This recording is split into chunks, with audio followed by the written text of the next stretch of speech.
Hello everyone, जय माता दी सभी को। कैसे हैं आप लोग? माता रानी की कृपा से स्वस्थ होंगे, यही उम्मीद है। माता रानी आप लोगों पे हमेशा कृपा दृष्टि बनाए रखे। आइए जानते हैं जो करवा चौथ से एक दिन पहले हमें नहाए खाए के जो संपूर्ण नियम होते हैं वो कैसे करते हैं, और उसके बाद में हमें पारण कब करना है, चंद्रोदय का टाइम कितने बजे है, शुभ मुहूर्त जो कहानी सुनते हैं उसका शुभ मुहूर्त कितने बजे से है, हमें क्या क्या करना होता है। आइए इसी टॉपिक में मेरा वीडियो है। ऐसे 3 नियम कौन से हैं जो जरूर हम हर स्त्री को करने चाहिए। सबसे पहले आता है नहाए खाए से पहले संपूर्ण नियम जान लें। हमें एक दिन पहले ही मतलब अपना सर धुल लेना है, और जैसे प्याज लहसुन का त्याग कर देना है। इस चीज का विशेष ध्यान रखना है, क्योंकि सर एक दिन पहले ही धुला जाता है, व्रत के दिन सर नहीं धुला जाता है। और बहुत लेडीज क्या करती हैं कि व्रत के दिन शाम को नहाती हैं और 16 श्रृंगार शाम को करती हैं। ऐसा कभी भी नहीं करना चाहिए। जब भी व्रत रखती हैं सुबह एक बार नहा लेना है।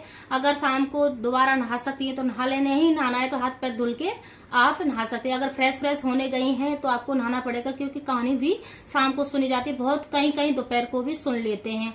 दोपहर को सुनने के बाद सूर्य देव को अर्घ भी दिया जाता है। कहीं 4 बजे कहानियां सुनते हैं जब सूर्य देव को अर्घ दिया जाता है। बहुत जगहों पे चंद्र उदय होता है उससे पहले कुछ देर पहले ही कहानियां सुनते हैं। जिसकी जैसी रिवाज है उस हिसाब से आप कर सकते हैं। पर जो नियम होता है व्रत का वो एक दिन पहले ही होता है नहाए खाए का। तो हमें उस दिन हमें लहसुन प्याज नहीं खाना। 9 अक्टूबर को 10 अक्टूबर को हमारा व्रत रखा जाएगा। दिन पड़ रहा है शुक्रवार, तो उस दिन आपको मतलब सर धुल लेना है और प्याज लहसुन त्याग देना है 10 तारीख मतलब 9 तारीख को ही। फिर उसके बाद में आपको 10 अक्टूबर को नहाना धोना है और एक पुष्प लेके आपको संकल्प लेना है और करवा माता से आपको प्रार्थना करनी है कि माता रानी मैं आपका व्रत रख रही हूँ, मेरा व्रत सारे दिन अच्छा जाए। ऐसे इस हिसाब से आपको संकल्प ले लेना है नाम गोत्र बोलते हुए।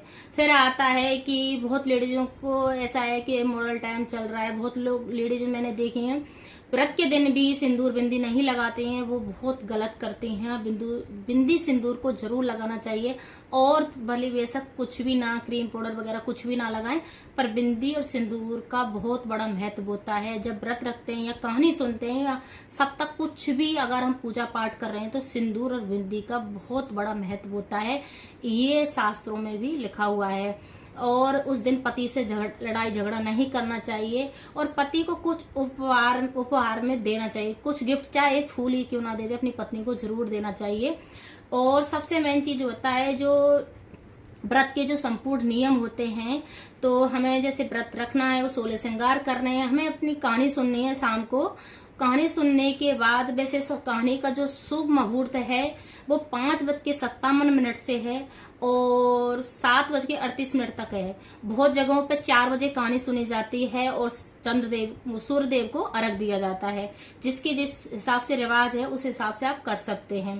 फिर आता है जो चंद्रोदय का जो टाइम है वो 8:33 पे चंद्रोदय होगा। उस टाइम आप जल मतलब चंद्रदेव को जल दे के और अपने पति का पूजन करना चाहिए। उनको बिठा के पूजन करना चाहिए। जो नारियल होता है अपनी झोली में अपने पति से नारियल लेना चाहिए, बहुत शुभ माना जाता है। नारियल को जरूर लेना चाहिए और उनका अच्छे से पूजन करना है। पति का पहले चंद्रदेव का करना है, फिर अपने पति का करना है। उनके हाथ से पानी पीना है, कुछ मिठाई वगैरह खा लेना है। माता का भोग जरूर लगाना है, जैसे बैसांदर वगैरह करके, अग्यारी करके तो माता का भोग लगाएं। और उस दिन प्याज लहसुन नहीं खाएं। बहुत लोग मतलब ऐसा करते हैं, रेस्टोरेंट वगैरह में चले जाते हैं, प्याज लहसुन खाते हैं। प्याज लहसुन बिल्कुल नहीं खाना चाहिए, क्योंकि चौथ माता का हम व्रत रखते हैं और जो अपने स्वास्थ्य से जो चीज जुड़ी हुई होती है उसको कभी भी हल्के में नहीं लेना चाहिए।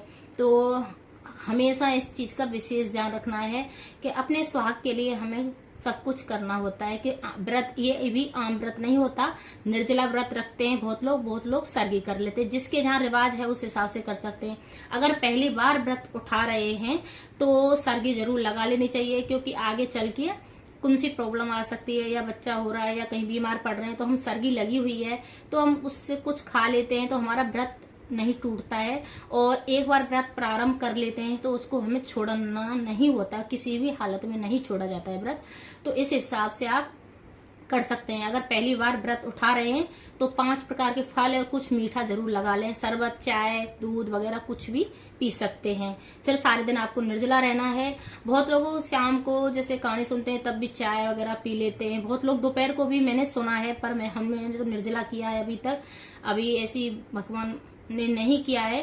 तो जैसे माता रानी की कृपा जिस पे बन जाती है वो निर्जला कर सकता है, और जिस पे नई भूख बर्दाश्त होती है वो सर्गी कर सकता है।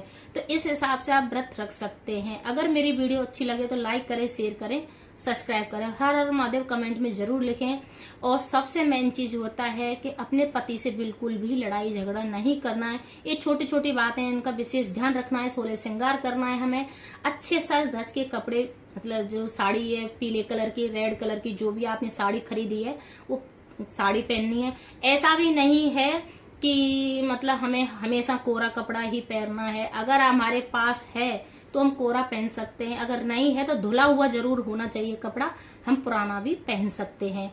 और जो चादर होती है बेड की, जैसे हम बिस्तर पे लेटते हैं व्रत के दिन, तो उस चादर को जरूर चेंज जरूर कर देना चाहिए, बेडशीट को, क्योंकि उस पर प्याज लहसुन वगैरह बच्चे खाते हैं, पीते हैं, घूमते हैं, तो उसको हटा देना। हमेशा व्रत में शुद्धता का विशेष ध्यान रखना है, इस बात का भी विशेष ध्यान रखना है। और सबसे जो नियम होते हैं व्रत के वो जरूर रखना है। अपनी जो सासू माता होती है उसके पैर छूना है, उनको जो स्वाग की जो चीजें होती हैं उनको दान करना है, उनको देना है और उनसे आशीर्वाद लेना है। और अपने पति का भी पूजन करना है, पैर छूने हैं और आशीर्वाद लेना है।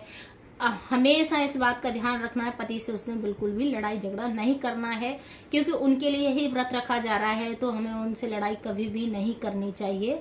तो मेरी वीडियो अच्छी लग रही हो तो लाइक, शेयर, कमेंट, सब्सक्राइब जरूर करें। जय माता दी सभी को।